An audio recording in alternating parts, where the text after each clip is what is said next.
Oke, 9 kurang 4. Gampang kan? Tapi gimana kalau saya bilang ada cara lain? Cara yang nggak biasa buat ngitungnya.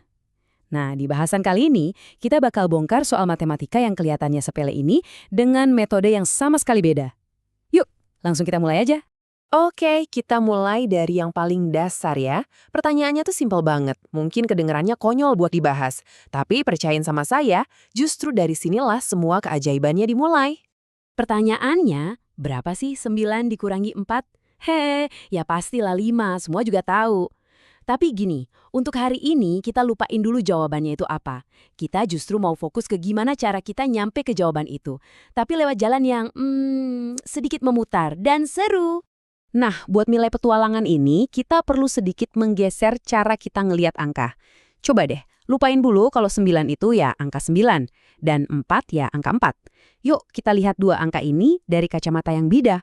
Kita mulai dari angka 9 ya. Daripada kita lihat sebagai angka 9 biasa, gimana kalau kita lihat sebagai 3 kuadrat atau 3 pangkat 2? Nah, ini potongan puzzle kita yang pertama. Simpan dulu ya. Lanjut sekarang angka 4. Pakai cara yang sama, kita juga bisa lihat angka ini sebagai 2 kuadrat. Oke, jadi sekarang kita punya dua bentuk baru nih. 3 kuadrat dan 2 kuadrat. Ingat-ingat ya, 2 ini bakal jadi fondasi utama kita. Nah, ini dia nih bagian serunya. Ternyata rahasia di balik cara ngitung yang unik ini datangnya dari dunia aljabar. Lewat sebuah rumus yang klasik banget. Dan inilah kuncinya. Namanya rumus selisih 2 kuadrat. Kedengerannya ribet, tapi rumusnya simple kok. A kuadrat dikurang B kuadrat itu selalu sama dengan A ditambah B dikali A dikurang B. Nah, rumus inilah yang bakal jadi kunci ajaib buat mecahin soal kita. Oke, sekarang waktunya kita gabungin semuanya. Kita udah punya potongan-potongan puzzle-nya kan? Angka-angka kita dalam bentuk kuadrat. Terus, kita juga udah punya kuncinya, si rumus aljabar tadi. Yuk kita lihat apa yang terjadi kalau dua hal ini kita satuin. Caranya gampang banget, cuma 3 langkah aja. Pertama, kita ubah angkanya jadi bentuk kuadrat. Kedua, kita masukin ke rumus aljabar yang tadi. Dan ketiga, ya tinggal kita hitung deh hasilnya. Udah siap? Yuk kita gas!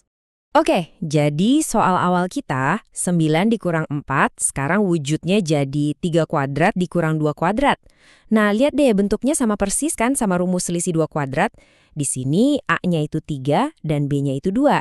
Jadi kalau kita pakai rumus tadi, operasinya berubah jadi 3 ditambah 2 dikali 3 dikurang 2. Nah, sekarang tinggal ngitung yang gampang-gampangnya aja. Yang di dalam kurung pertama, 3 tambah 2, hasilnya 5. Terus yang di kurung kedua, 3 kurang 2, ya hasilnya 1. Tuh kan, tiba-tiba soalnya jadi enteng banget. Dan jadilah! Soal pengurangan kita yang tadi sekarang udah berubah total jadi soal perkalian yang super simple. 5 dikali 1. Jadi, setelah kita muter-muter lewat jalan aljabar ini, yuk kita lihat hasil akhirnya. Kira-kira cara yang kelihatannya ribet ini bakal ngasih kita jawaban yang bener nggak ya? Dan jawabannya adalah 5. Tentu aja.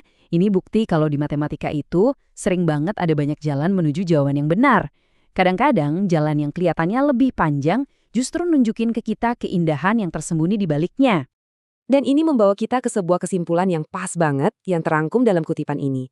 Matematika itu sulit dan menyenangkan, bukan? Ini jadi pengingat yang keren ya. Kalau bahkan di dalam soal yang paling sederhana sekalipun, ternyata ada keindahan dan kerumitan yang nunggu buat kita temuin. Pertanyaannya sekarang, kira-kira hal simpel apa lagi ya yang bisa kita lihat dengan cara yang sama sekali baru?